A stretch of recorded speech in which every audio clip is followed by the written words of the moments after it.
What comes to your mind when you hear the name Judas? Most of us think of betrayal first. Judas betrayed Jesus. Judas struck a deal with the authorities. Judas is the one who sold Jesus out. The second thing that comes to our mind is a sense of relief. The disciples gazed at one another, uncertain which one was the betrayer. Lord, who is it? One of them asked. But they all want to know. It could be any one of them, judging by their uncertainty and question. When Jesus gave Judas the piece of bread, I'm sure Peter and others breathed a sigh of relief. Did you ever sit in a class knowing the teacher would call on someone and hoped that it wouldn't be you? Have you ever been called to a meeting after something went wrong and the boss said, "Who?" and everyone looked around? Have you ever been in a situation where you knew someone would be named and picked and you held your breath hoping it was anyone but you?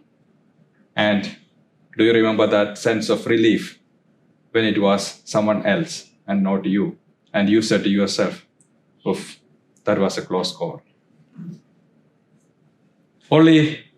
The only time we hear about Judas in the scriptures is at the end of the story.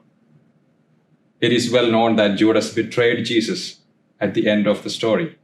But what about Judas at the beginning? Would you want someone to say, a single event defines who you are, who you have always been, and who you will always be? But that's what we have done to Judas, or to people in our lives, and sometimes even to ourselves. Nobody is made of just one event. Not Judas, not you, not me. Judas' name appears 20 times altogether in all the 4 Gospels. 9 times he is identified as the traitor who betrays Jesus. And 9 times he is identified as the one of the 12, one of the chosen disciple of Jesus, one of the chosen disciples. And what did Judas feel the day he was chosen and numbered among the 12? How did he feel when Jesus called him? And what were his dreams and hopes? In Jesus, what promise did he seek to follow? And what was entrusted to him by Jesus? Indeed, he was entrusted with something.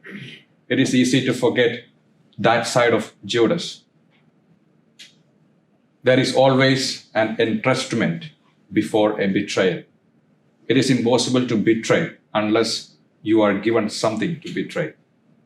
Love, friendship, trust, confidence, responsibility, a promise, a call. A promise and a call always comes with a risk of betrayal.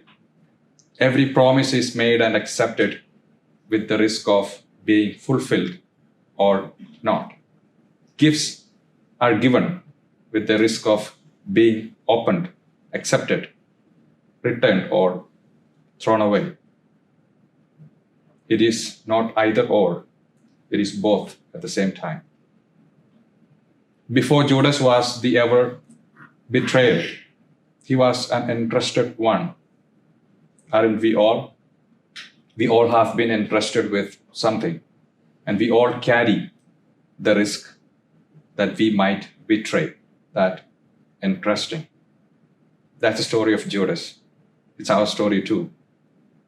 He's an image for ourselves, and he holds before us the tension between trust and betrayal, a tension that lives within us and a tension within which we live.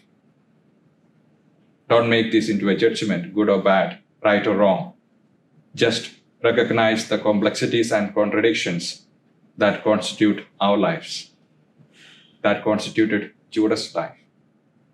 Let that inform and guide how you want to live. And one last thing about Judas.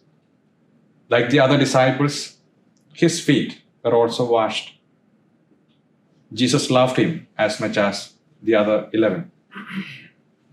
With all the complexities and contradictions of his life, Judas had a seat at the table with Jesus on his Last Supper. And so do we. So do we.